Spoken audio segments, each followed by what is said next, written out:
Welcome to Restoring Men in History, and we are glad you're here. Henry Knox, general under George Washington, American Revolution. This is a good one today, and it also shows you a man who overcame great adversity. His father left him when he was around 9 years old, so we got today a crisis with men, right? A lot of fathers are completely absent.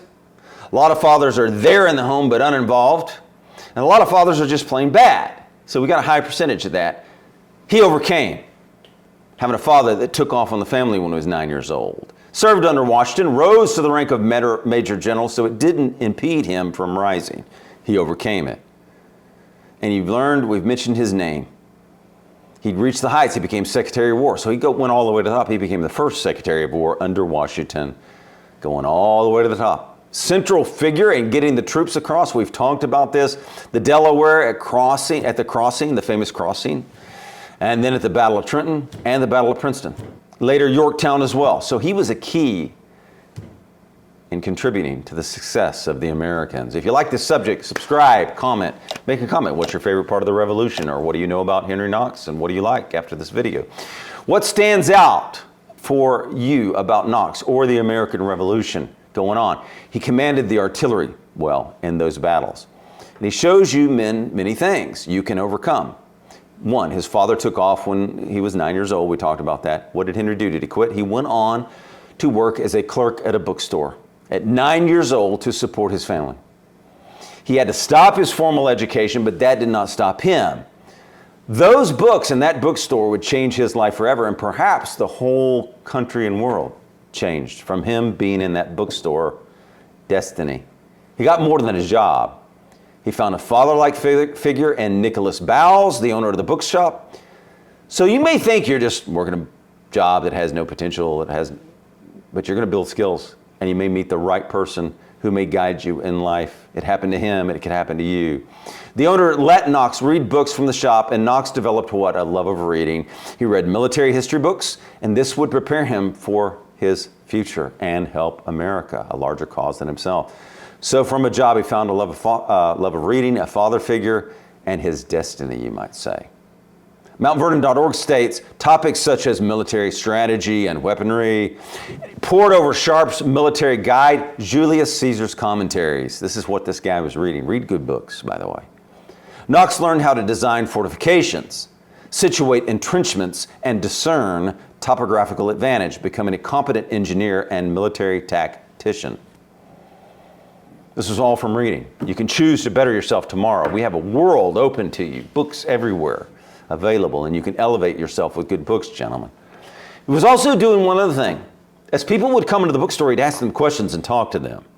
You can learn a lot from others and people, and he did. He took advantage of it. So he was learning two ways, reading books and talking to people about what he read and asking them questions. He had soldiers come in the bookstore and other people. Then Knox opened his own bookstore, entrepreneurial, the London bookstore. So he was very entrepreneurial, taking a risk. And it became described as, get this, one of the most fashionable places in Boston. The bookstore acquainted Knox with such notable people as, take a shot, John Adams. And John Adams would be a central figure here in his life. Knox made a name for himself. What did he make a name for himself in? His expertise in military studies was well known. Adams knew it. He recommended Knox later, and we'll get to this later, for a position in Washington's Continental Army, changing America and Knox. So what else can a job mean? You can meet someone right there that might figure into your future if you talk to them, engage them. So they might learn from you engaging with them and asking them questions how you can add value to their life or the country or their mission, or what they're worried about. In John Adams' case, it was the country and liberty, right? So people need to know how you can add value to them. You get that by talking to them. So self-educated, today we get caught up in degrees and, quote, experts. Knox learned through books, not formal schooling, not with degrees, and he became an actual expert. And he would go on to become a magnificent artillery commander. So lesson, you can self-educate. You can learn by reading. What else about the bookstore? Not only did he meet John Adams, guess whom else he met there? He met his wife, whom was a reader at the bookstore.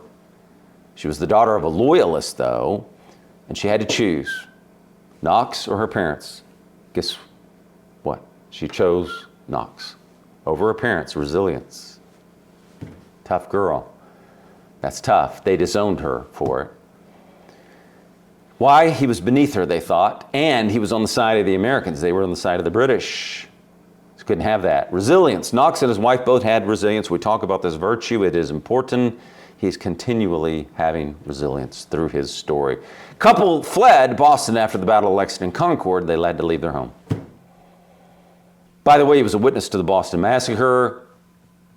What did it prepare him for? He directed artillery fire under General Artemus Ward at the Battle of Bunker Hill. We covered Bunker Hill in a video. Wiki states he directed rebel cannon fire at the Battle of Bunker Hill. When General Washington arrived, guess what he saw? He arrived in July 1775 to take command of the army. He was impressed with Knox right away and what he'd done, what he had accomplished. The two immediately liked each other.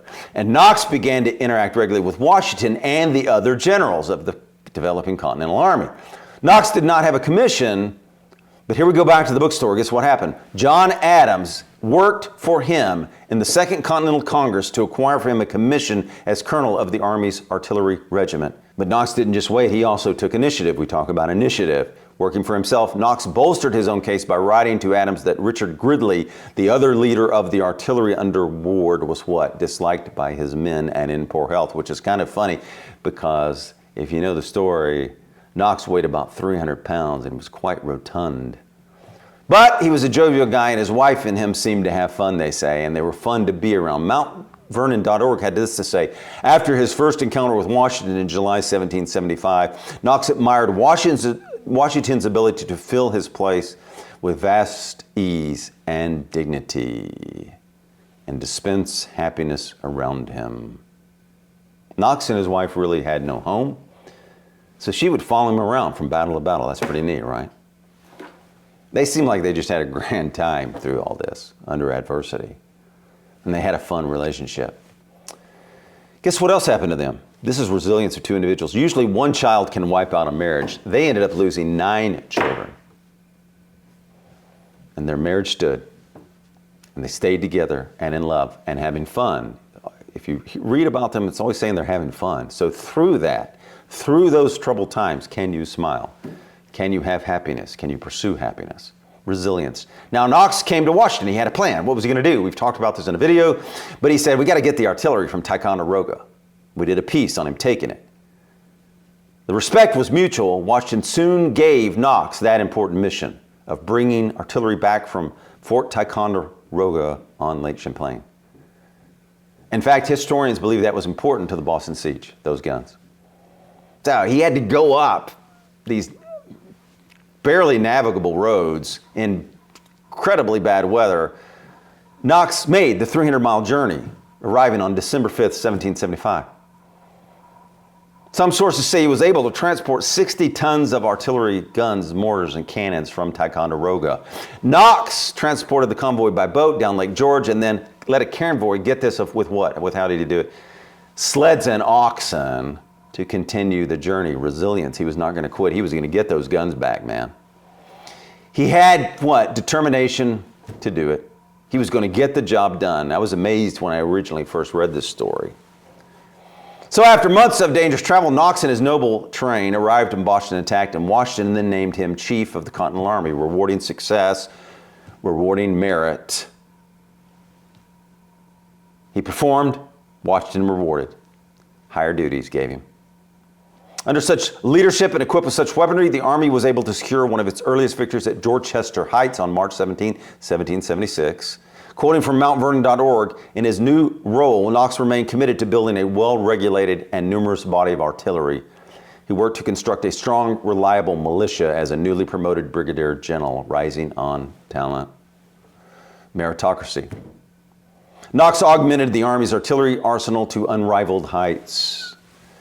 Now, we talked about this. He helped get 2,400 troops across on that dangerous Delaware that December 1776 with tons of artillery over that icy Delaware.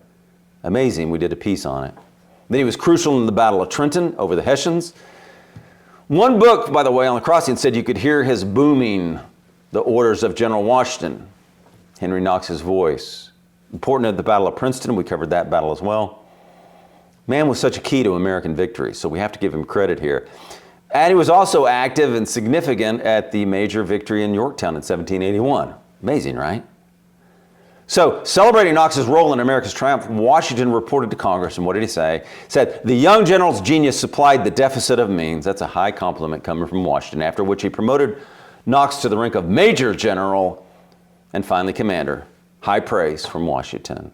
Washington thought highly of him and wrote this, which is from ushistory.org, and Marquis Castellux, with whom Knox had established these relationships. He was good at building relationships. He had built all these friendships and relationships.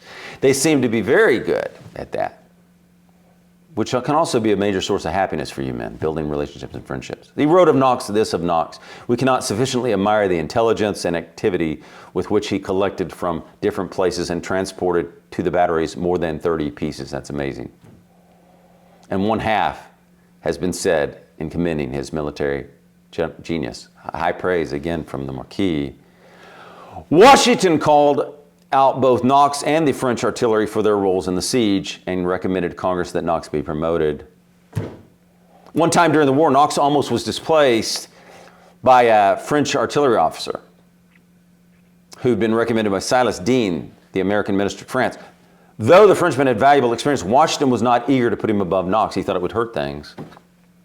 So he wrote to Congress on behalf of Knox, May 31st, 1777. General Knox, who has deservedly acquired the character of one of the most valuable officers in the service, and who, combating almost innumerable difficulties, and he did, in the department, he feels has placed the artillery upon a footing that does him the greatest honor. He, I am persuaded, would consider himself injured by an appointment superseding his command. Washington wanted to retain him, right? He needed him. And would not think himself at liberty to continue in the service. Should such an event take place in the present state of things, there would be too much reason to apprehend a train of ills, such as might confuse and unhinge this important debarkment. That's high praise from Washington, right, men? Right, men?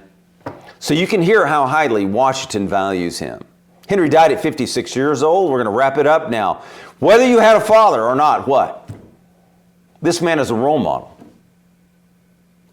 Henry rose to the top without a father around. He had a good marriage, children, and a huge career, and a purpose much larger than himself, a cause to fight for. And he was willing to risk it all for the cause. Chose America over Britain. He overcame his father leaving at 9 years old. He left his home in Boston after Lexington and Concord. Lost 9 children without a home. Bookstore went down. Became a master at artillery. Went on to become a general and secretary of war.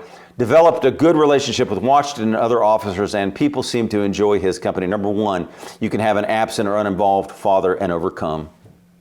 Number 2, you never know what you can gain from a job if you apply yourself. Number 3, you never know whom you will meet at a job if you get to know your customers so that they can see your value. Obviously, he engaged and showed them their value. Number 4, reading books and self-education prepared him for greatness. You want to reach greatness? Read good books. Number 5, people seem to like him. John Adams, Alexander Hamilton, whom he met, Washington. In fact, Washington said he could converse with people at Washington's dinners. 6, he had a significant impact at all these important key battles of the American Revolution. Number 7, he was able to build great friendships with other men, which we think will bring much happiness because men need friends. That's it. He was a hero. He contributed to the cause. If you like this subject, subscribe, like, comment on what you most liked about Knox, and thank you for your time.